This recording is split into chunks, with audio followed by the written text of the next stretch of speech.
بسم الله الرحمن الرحيم الحمد لله رب العالمين والصلاة والسلام على أشرف الأنبياء والمرسلين نبينا وحبيبنا وقدوتنا محمد صلى الله عليه وسلم وعلى آله وأصحابه أجمعين সম্মানিত আমার দিনী ভাইরা আসসালামু আলাইকুম ওয়া রাহমাতুল্লাহি ওয়া বারাকাতুহু। আজকে আমাদের এই মুখতাসার আশ-শামাইল মুহাম্মাদিয়ার 37 নম্বর পর্ব নিয়ে আমরা আলোচনা করব। এখানে যেই বাব নিয়ে আমরা আলোচনা করেছিলাম গত সপ্তাহে, যে রাসূলুল্লাহ সাল্লাল্লাহু আলাইহি ওয়াসাল্লামের হাসি সম্পর্কে যা বলা হয়েছে, রাসূলুল্লাহ সাল্লাল্লাহু আলাইহি ওয়াসাল্লাম কিভাবে হাসতেন। তো আমি আলোচনা করেছিলাম যে রাসূলুল্লাহ সাল্লাল্লাহু আলাইহি ওয়াসাল্লাম তিনি বেশিরভাগ সময় কিভাবে হাসতেন, মুচকি হাসতেন, এবং উনি ছিল মধ্যপন্থী, মানে আপনার বেশি হাসতেনও না, আবার মুখ বেজার করে থাকতেন না। উনি হাসতেন, হাসি মুখ ছিল ওনার, কি ছিল, হাসি মুখ। বেশিরভাগ সময় তিনি মুচকি হাসতেন, আর মাঝে মাঝে মুচকি হাসার সাথে ওনার দাঁতও দেখা যেত, দাঁতও দেখা যেত হাসির সাথে, কিন্তু এরকম জোরে জোরে হাসতেন না। ওনার হাসার সিস্টেম ছিল এরকম। আর একটা হলো যে উনি প্রত্যেক সময় যাকেই দেখতেন তার সাথে মুচকি হাসি দিয়ে কথা বলতেন, মুচকি হাসতেন। আমরা এই নিয়ে কয়েকটি হাদিস আলোচনা করেছি, বাকি হাদিসগুলো আজকে আমরা শেষ করবো ইনশাআল্লাহ। এখানে আরেকটি হাদিস, হাদিসটি জারির বিন আব্দুল্লাহ রাদিয়াল্লাহু আনহু, তিনি বলতেছেন যে মা হাজাবানি রাসূলুল্লাহ সাল্লাল্লাহু আলাইহি ওয়াসাল্লাম মুনযু আসলামতু, আমি যেদিন থেকে ইসলাম গ্রহণ করেছি সেদিন থেকে রাসূলুল্লাহ সাল্লাল্লাহু আলাইহি ওয়াসাল্লাম আমাকে কোনোদিনও ওনার সাথে দেখা করতে বাধা দেননি। মা হাজাবানি মানে কি, আমাকে দেখা করতে বাধা দেননি। ওয়ালা রাআনি ইল্লা দাহিক ওয়া ফি রিওয়ায়া ইল্লা তাবাসসাম, যখনই আমাকে দেখেছে তখনই কি আমার সাথে হেসেছে, মানে মুচকি হেসেছে, আবার হাসছে, মানে হেসে কথা বলছে। এই হাদিসটি আরেকখান রিওয়ায়াত পাওয়া যায় যে ইল্লা তাবাসসামা ফি ওয়াজহি, আমার মুখোমুখি হয়ে আমার সাথে হেসেছে। মানে এটার আরেকটা আখলাক, মানে কেউ যদি আপনার সাথে কথা বলার সময় তার মুখের দিকে তাকানো। মানে অনেক সময় আমরা কথা বলি, অনেক সময় আপনি কথা বলেন, আমি আরেকখানে ব্যস্ত, এটা না বলে নিয়ম হলো কি, মানে কেউ কথা বললে তাকে তার কথাটা সুন্দরভাবে শোনা, তাকে পাত্তা দেওয়া, কি বলতেছে এভাবে তাকে সুন্দরভাবে কথাটা শোনা, এটা হলো একটা আখলাক। তো এখানে হাদিসটিতে রাসূল সাল্লাল্লাহু আলাইহি ওয়াসাল্লাম বলতেছেন যে, মানে রাসূল সাল্লাল্লাহু আলাইহি ওয়াসাল্লাম থেকে যে আখলাকটা আমরা শিখলাম, যে জারির বিন আব্দুল্লাহ তিনি বলতেছে যে, মানে আমি যখনই রাসূলুল্লাহ সাল্লাল্লাহু আলাইহি ওয়াসাল্লামের কাছে গিয়েছি আমাকে কোনো সময় কি বাধা দেওয়া হয়নি, যখন ইচ্ছে তখন দেখা করেছি, এবং যখনই আমাকে দেখেছে তখন কি তিনি মুচকি হেসেছেন।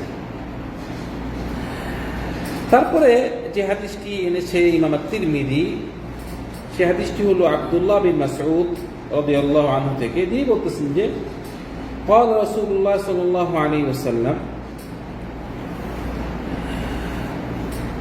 রাসূল সাল্লাল্লাহু আলাইহি ওয়াসাল্লাম তিনি বলেছেন, ইন্নী লা আ'রিফু আখির আহলি নার খুরুজা, রাসূল সাল্লাল্লাহু আলাইহি ওয়াসাল্লাম বলতেছেন যে আমি যে নাকি জাহান্নাম থেকে সবচেয়ে শেষে বের হবে তাকে আমি চিনি, যে নাকি জাহান্নাম থেকে সবচেয়ে শেষে বের হবে।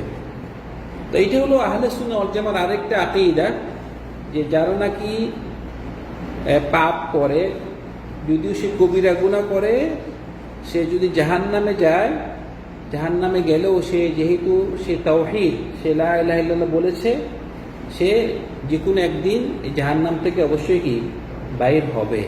এটা হলো আহলে সুন্নাহ ওয়াল জামার আকীদা, মানে সে চিরস্থায়ী, যে কোনো মুসলিম সে ঈমানের উপরে আছে, সে চিরস্থায়ী কি জাহান্নামে থাকবে না। কিন্তু কথা হলো এটা না যে আমরা পাপ করবো, জাহান্নামে থেকে একদিন একটু বাইরে হবো, কিন্তু জাহান্নামে একদিন থাকতে পারবো আমরা, মানে একদিনেই তো 12টা বাজিয়ে যাবে। সেজন্য মানে একদিনে আবার কত হাজার বছর, কত শত শত বছর, এগুলো তো আপনার অনেক বড় পাপ। সেজন্য আল্লাহ সুবহানাহু ওয়া তাআলা আমাদেরকে যেন একদিনও যেন আমরা জাহান্নামে না থাকতে হবে, দোয়া করতে হবে আল্লাহর কাছে, এবং আমরা আমল করতে হবে। তো এটা হলো আহলে সুন্নাহ ওয়াল জামাআর আকীদা, যে কোনো পাপী সে যদি তাওহীদের উপর থাকে, সে যদিও জাহান্নামে যায়, সে যে কোনো একদিন কি নাজাত পাবে, জান্নাতে যাবে। তো রাসূল সাল্লাল্লাহু আলাইহি ওয়াসাল্লাম যে নাকি একদম শেষে জাহান্নাম থেকে বাইরে হবে তার কথা বলতেছে এখানে, যে নাকি একদম শেষে জাহান্নাম থেকে তার পাপ থেকে সে শাস্তি পাওয়ার পর যখন বাইরে হবে তার কথা বলতেছে, যে আমি সবচেয়ে যে নাকি শেষ বাইর হবে তাকে আমি চিনি। বলতেছে রাজুলুন ইয়াখরুজু মিনহা জাহফান, সে হামাগরি দিয়ে জাহফান হামাগরি দিয়ে কি বাইর হবে। ফায়কালু লাহু, তাকে বলা হবে ইনতালিক ফাদখুলিল জান্নাহ, তুমি যাও জান্নাতে প্রবেশ করো। ক্বালা ফায়াযহাবু লিয়াদখুলুল জান্নাহ ফায়াজিদুন নাসা ক্বাদ আখাযুল মানাসিল। ওই ব্যক্তি যখন নাকি যাকে বলা হবে তুমি যাও জান্নাতে প্রবেশ করো, সে যখন নাকি জান্নাতে যাবে, সে দেখবে যে মানুষরা সবাই সবার জায়গা নিয়ে বসে আছে, সবার জায়গা নিয়ে ফেলছে বেহেশতে, জান্নাতে। মানে সে দেখতেছে কোনো জায়গা নাই, সে দেখতেছে কি, কারণ সে তো সবচেয়ে লাস্টে বের হয়েছে, এবং যখন নাকি জান্নাতে গিয়েছে সে দেখতেছে সবাই জায়গা নিয়ে ফেলছে, জায়গা নেই। ফায়ারজিউ, তখন সে ফিরত আসবে। ফায়াকুল, সে তো বলবে ইয়া রব, হে আল্লাহ, কদ আখাযান নাসু আল মানাজিল, মানুষরা তো সবাই ঘর বাড়ি নিয়ে বসে গেছে, একথা বলবে সে আল্লাহর কাছে।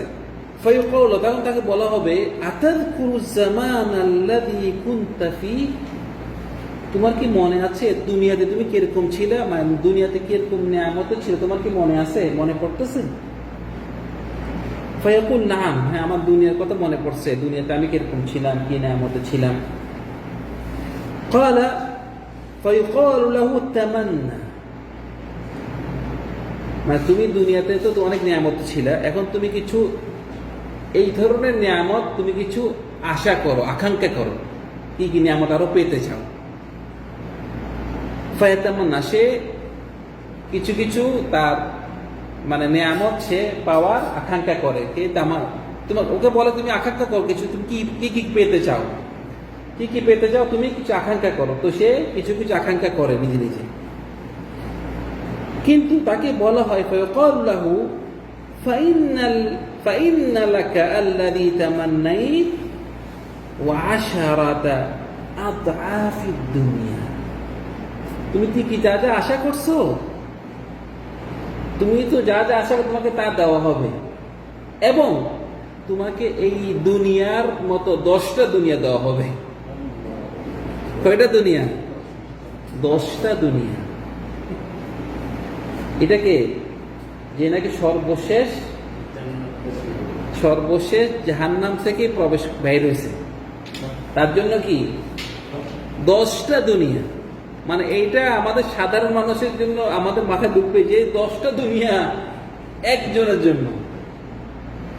আমরা এখন পৃথিবীর এই দুনিয়ার সাথে তুলনা হয় আমাদের শরীরের সাথে কতটুকু, আমরা কোনো মাপা যাবে? তো যে নাকি জান্নাতে যাবে তার জন্য কি 10টা দুনিয়া। তো যাকে এই কথা বলা হয়েছে সে বিশ্বাস করতে পারছে কি বলা হচ্ছে, কি বলতেছে সে। তো সে বলতেছে, সে আল্লাহকে বলতেছে ওই লোক, আতাসখারু ওয়া আনতাল মালিক, হে আল্লাহ তুমি কি আমার সাথে ঠাট্টা করতেছো? আপনি আমার রব্বুল আলামিন, আপনি হলেন বাদশাহ, মানে আমাকে 10টা দুনিয়া দেওয়া হবে, আপনি ঠাট্টা করতেছেন নাকি? মানে সে তার বিশ্বাস হচ্ছে না। তো এই কথা যখন বলছে, এই হাদিসটা যখন বলছে, তখন বলতেছে আব্দুল্লাহ বিন মাসউদ বলতেছে ক্বালা ফালাকাদ রাআইতু রাসূলুল্লাহ সাল্লাল্লাহু আলাইহি ওয়াসাল্লাম দাহিকা হাত্তা বাদাত নাওয়াজিদুহু। রাসূল সাল্লাল্লাহু আলাইহি ওয়াসাল্লাম এই কথা বলে রাসূলুল্লাহ হেসে দিয়েছে এবং রাসূলুল্লাহ দাঁত দেখা গিয়েছে। মানে ওই ব্যক্তির কথা শুনে আর কি, ওই ব্যক্তি আল্লাহকে এভাবে বলতেছে যে আল্লাহ তুমি কি আমার সাথে মানে আমাকে 10টা দুনিয়া দিবা, তার বিশ্বাস হচ্ছে না। এই কথা বলে রাসূলুল্লাহ কি হেসে দিয়েছে আর রাসূলুল্লাহ দাঁত দেখা গিয়েছে। তো এই হাদিসটা মানে এটা একটা মানে রাসূলুল্লাহ সাল্লাল্লাহু আলাইহি ওয়াসাল্লাম থেকে ঘটনা বললো একটা, যে আখিরাতের একটা ঘটনা। এবং আমরা এই হাদিস থেকে যা জানতে পেলাম যে রাসূল সাল্লাল্লাহু আলাইহি ওয়াসাল্লাম হেসেছে এবং ওনার দাঁত দেখা গিয়েছে। এইটা হলো সম্মানিত ভাই যে জান্নাতে যারা যাব আমরা, এই দুনিয়াতে একদম কম সময়, জান্নাতের সাথে দুনিয়ার কোনো তুলনা হয় না। বলছে মা লা আইনুন রাআত, মানে আমরা কোন চোখে দেখিনি, ওয়ালা কানেও শুনিনি, ওয়ালা খাতারা আলা কলবি বাশার, আমরা কল্পনা করতে পারবো না যে জিনিসটা কিরকম জান্নাতের অবস্থা।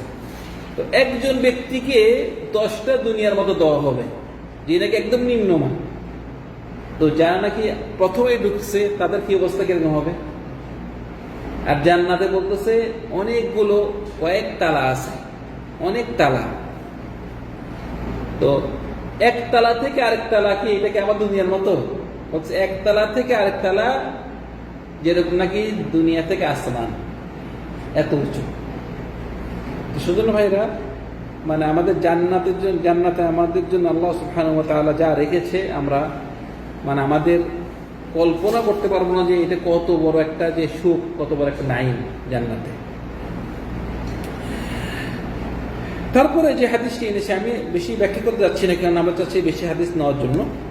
তারপরে যে হাদিসটি এনেছে হাদিস আলী বিন রবিআ হাদিস, তিনি বলতেছেন যে শাহিদতু আলিয়ান রাদিয়াল্লাহু আনহু উতিয়া বিদাবাতিন লিয়ারকাবাহা।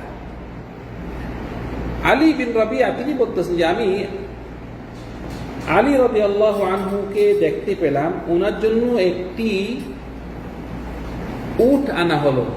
কি আনা হলো? উট আনা হলো, উনি চড়ার জন্য, উটটি চড়ার জন্য একটু উট আনা হলো। ফালাম্মা ওয়াদাআ রিজলাহু ফির রিকাব, মানে ওনার জন্য একটা উট আনা হলো, উটের উপরে যেন উনি চড়ে কোথায় যাবে আর কি। তো আলী রাদিয়াল্লাহু আনহু তিনি উটে তো উঠার সময় একটা জায়গা আছে, এটাতে পা রাখতে হয়, পা রেখে পাতে চাপ দিয়ে, দেখছেন আপনি পাটা ঢুকে পাতে চাপ দিয়ে তারপরে উঠে উঠতে পারেন। তো এটার নাম আর তো বলে রিকাব, মানে মাওদিউল কদম। রিকাব কি বলে? রিকাব বর্তমানে গাড়িতেও যদি আপনি গাড়িতে বসে, বিশেষ করে যদি আপনার জিপ গাড়ি হয়, পাজেরো জিপ, ল্যান্ড ক্রুজার, এইসব গাড়িতেও কি উঠলে একটা উঁচার জন্য একটা জায়গা থাকে যে আপনি এখানে পা দিয়ে উঠতে হয়। প্রাইভেট কারে থাকে না নিশ্চয়, কিন্তু উঁচা জিপের মধ্যে থাকে আর কি। তো এই পা যেখানে পা দিয়ে উঠে উটের মধ্যে, এটার নাম কি? রিকাব। তো আলী রাদিয়াল্লাহু আনহু তিনি যখন ওনার পা ওই রিকাবে পা জাগার স্থানে পাটা দিলেন, তখন কি বলছে? বিসমিল্লাহ। কি বললো? বিসমিল্লাহ। তা আমরা বর্তমানে তো উট নাই, উট আছে? তো সেজন্য আমাদের এই সুন্নতটা হবে, আমরা গাড়ি যে চড়ি, গাড়ি অথবা প্লেন অথবা লঞ্চ, স্টিমার যখন চড়বো, যখন নাকি পা দিব, প্রথমে কি বলবো? বিসমিল্লাহ। যেহেতু এটা বর্তমানে আগের যুগের উট ঘোড়ার পরিবর্তে গাড়ি ঘোড়া বর্তমানে আছে, আমরা প্রথমে কি বলবো? বিসমিল্লাহ। তুমি কি বলছে? বিসমিল্লাহ। ফালাম্মা ইস্তাওয়া আলা যাহরিহা, যখন নাকি বিসমিল্লাহ বলে পা দিয়ে ওই উটের পিঠে বসছে, তখন কি বলছে? ক্বালা আলহামদুলিল্লাহ। কি বলছে? আলহামদুলিল্লাহ। সুম্মা ক্বাল সুবহানাল্লাযী সাখখারা লানা হাযা ওয়া মা কুন্না লাহু মুকরিনিন ওয়া ইন্না ইলা রাব্বিনা লামুনকালিবুন। এটা হলো গাড়িতে চড়ার দোয়া। যখন নাকি আমরা আগের যুগে তো মানে উট আর ঘোড়া মানে গাড়ি, কিন্তু বর্তমানে আমাদের এখানে আপনি গাড়িতে চড়েন, প্লেনে চড়েন, ট্রেনে চলেন, সব কিছুতে আপনি এই দোয়াটা বলবেন। গাড়িতে চলার দোয়া কি? সুবহানাল্লাযী সাখখারা লানা হাযা ওয়া মা কুন্না লাহু মুকরিনিন ওয়া ইন্না ইলা রাব্বিনা লামুনকালিবুন।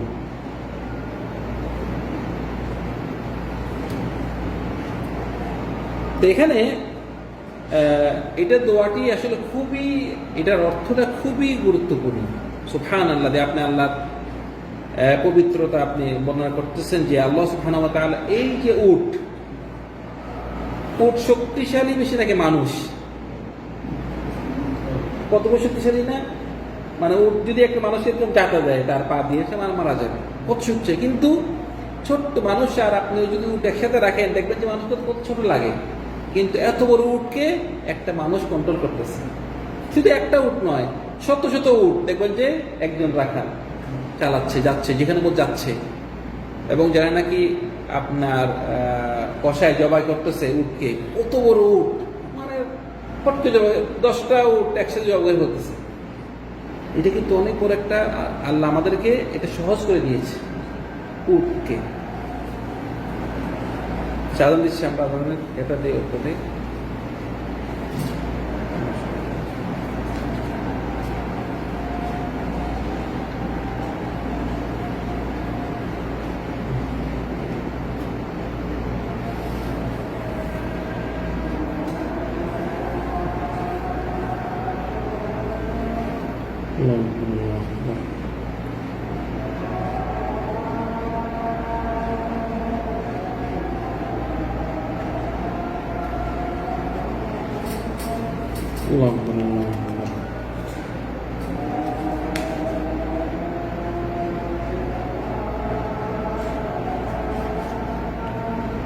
أشهد أن لا إله إلا الله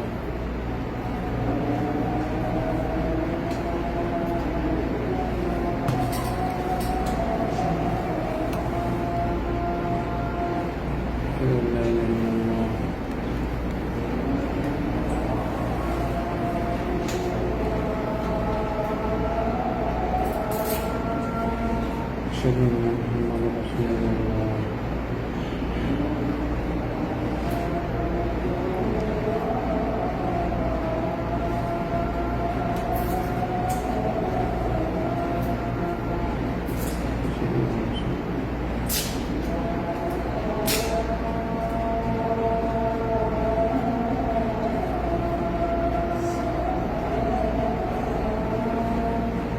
لا حول ولا قوة إلا بالله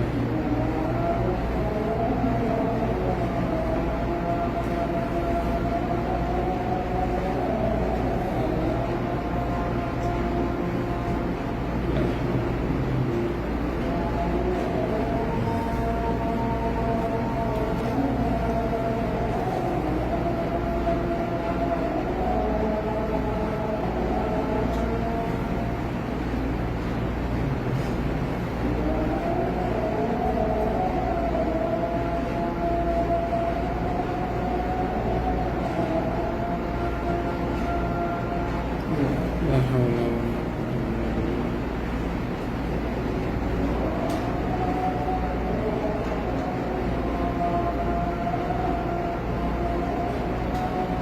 قوة إلا بالله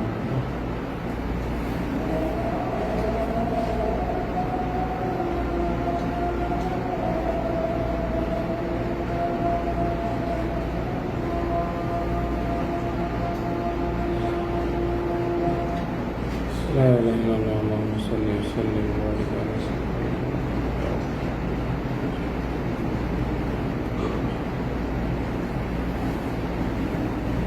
আচ্ছা, আমাদের এখন বলতেছিলাম যে এই দোয়াটি গায়েতে চলতে আমরা কি বলবো? সুবহানাল্লাযী সাখখারা লানা হাযা ওয়া মা কুন্না লাহু মুকরিনিন ওয়া ইন্না ইলা রাব্বিনা লামুনকালিবুন। তো বলতেছিলাম যে উট এত বড় একটা পশু আল্লাহ সুবহানাহু ওয়া তাআলা আমাদেরকে সহজ করে দিয়েছে। এটা আল্লাহ শুকর আদায় করা, আল্লাহর পবিত্রতা বর্ণনা করা। এভাবে গাড়ি হোক, এই গাড়ি এত বড় ট্রাক, মানে আল্লাহ সুবহানাহু ওয়া তাআলা যদিও মানুষ সৃষ্টি করেছে, কিন্তু আল্লাহ জ্ঞান দিয়েছে যে এত বড় একটা গাড়ি, এত বড় ট্রাক আমরা চালাচ্ছি আমাদের কন্ট্রোলে। এত বড় প্লেন কন্ট্রোল করতেছে কে? পাইলট। মানুষ, এত বড় জাহাজ কন্ট্রোল করতেছে মানুষ। তো আল্লাহ সুবহানাহু ওয়া তাআলা আমাদেরকে এইটা যে সহজ করে না দিত, তাহলে আমাদের জন্য এটি কি সম্ভব হতো না। মানে আমাদেরকে বলতেছে সুবহানাল্লাযী সাখখারা লানা হাযা ওয়া মা কুন্না লাহু মুকরিনিন। মানে আল্লাহ সুবহানাহু ওয়া তাআলা আমাদেরকে সহজ করে দিয়েছে এই জিনিসগুলো। যদি আল্লাহ সহজ না করতো আমাদেরকে এটাকে সহজ করা আমাদের সম্ভব হতো না। তো এখানে আরেকটা সুন্দর কথা যে ওয়া ইন্না ইলা রাব্বিনা লামুনকালিবুন, মানে আমরা আল্লাহর কাছে ফিরে যাব। এখানে এই কথা আসছে কেন বুঝছেন ভাই? মানে আমরা আল্লাহর কাছে ফিরে যাব, এইটা এখানে আসলো কেন?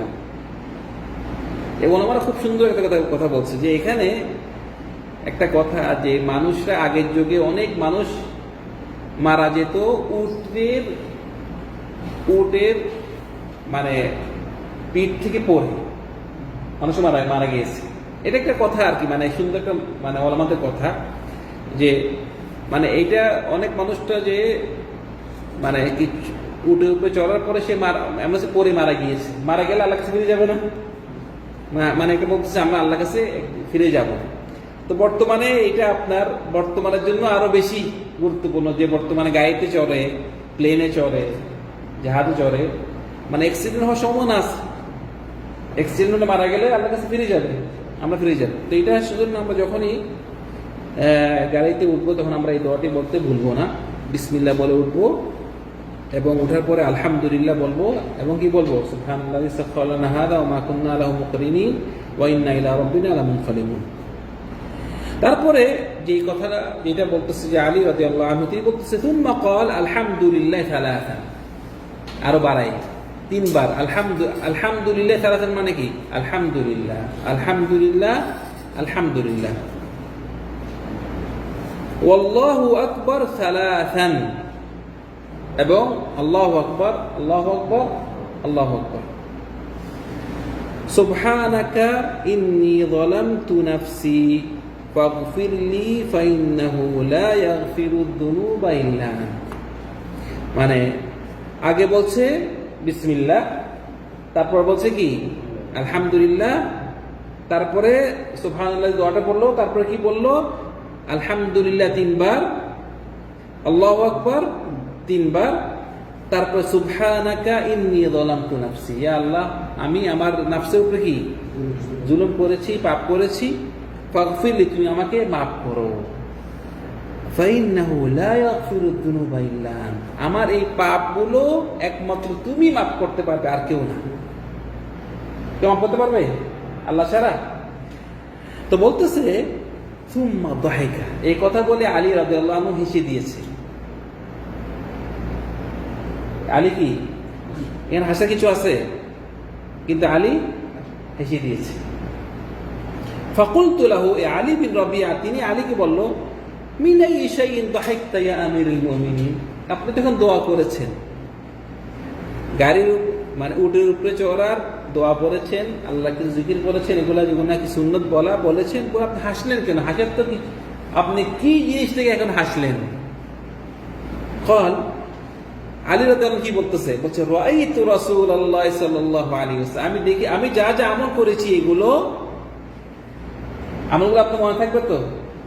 যা যা আমল করেছি এই আমলগুলো রাসূলুল্লাহ সাল্লাল্লাহু আলাইহি ওয়াসাল্লাম করেছিল। সুম্মা দাহিকা, এবং রাসূলুল্লাহ হেসেছিল। ফাকুলতু, আমি বলেছিলাম রাসূলুল্লাহকে, কে বলেছে?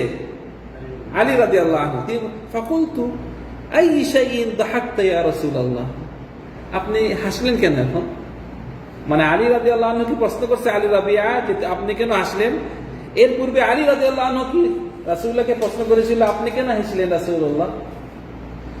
ক্বালা, রাসূল সাল্লাল্লাহু আলাইহি ওয়াসাল্লাম বললেন যে ইন্না রাব্বাকা লা ইয়া'জাবু মিন 'আবদিহি ইযা ক্বাল, আল্লাহ সুবহানাহু ওয়া তাআলা আশ্চর্য হয়ে যায়, অর্থাৎ আল্লাহ মহব্বত করে কোন একজন আল্লাহর বান্দা যদি বলে রব্বিগফিরলি যুনুবি, কোন একটা বান্দা যখন বলে হে রব আমাকে তুমি মাফ করো, ইয়ালামু আন্নাহু লা ইয়াগফিরুদ যুনুবা আহাদান গায়রা, মানে কোন একটা বান্দা যদি সে আল্লাহর কাছে দোয়া করে আল্লাহ তুমি আমাকে মাফ করো, এবং সে বিশ্বাস রাখে যে এই গুনাহ আল্লাহ ছাড়া কেউ মাফ করবে না, এটা যদি বিশ্বাস করে আল্লাহ আশ্চর্য হয়ে যায়, আল্লাহ মানে এটা আল্লাহ পছন্দ করে। আল্লাহ যে আশ্চর্য হয়ে যায় এই কথা বলছে, এই কথা বলে রাসূলুল্লাহ হেসে দিয়েছে। তো রাসূলুল্লাহ হেসেছে, রাসূলুল্লাহ দেখে কে ওই সাহাবীও আলী হাসছিল রাসূলুল্লাহকে, যেভাবে রাসূলুল্লাহ করছে ওরা এভাবে করেছে।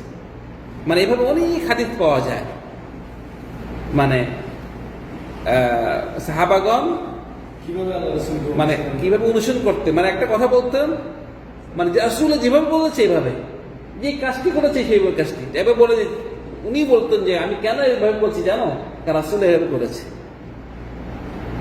অনেক হাদিস আমরা পাবো ইনশাআল্লাহ এভাবে আছে। যে এখন আমরা জানতে পারলাম যে আলী রাদিয়াল্লাহু আনহু তিনি হেসেছেন, কারণ রাসূল সাল্লাল্লাহু আলাইহি ওয়াসাল্লাম হেসেছিল সেজন্য। তা আমরা মেন উদ্দেশ্য হলো যে হাদিস থেকে যে রাসূলুল্লাহ সাল্লাল্লাহু আলাইহি ওয়াসাল্লাম এই কথা বলে হেসে দিয়েছেন, ঠিক আছে। তো আমরা এই রাসূলুল্লাহ সাল্লাল্লাহু আলাইহি ওয়াসাল্লামের হাসি নিয়ে, উনি হাসতেন, হাস্যমুখ ছিল ওনার, তো ওনার হাসি নিয়ে কিছু কিছু হাদিস নিয়ে আমরা আলোচনা করলাম। আল্লাহ সুবহানাহু ওয়া তাআলা আমাদের সবাইকে রাসূলুল্লাহ সাল্লাল্লাহু আলাইহি ওয়াসাল্লামকে ওনার সব কাজকর্মে অনুসরণ করার তৌফিক দান করুন। ওয়া আখিরু দাওয়ানা আলহামদুলিল্লাহি রাব্বিল আলামিন, সাল্লাল্লাহু আলা সাইয়্যিদিনা মুহাম্মদ ওয়া আলা আলিহি ওয়া আসহাবিহি আজমাইন। আসসালামু আলাইকুম ওয়া রাহমাতুল্লাহি ওয়া বারাকাতুহু।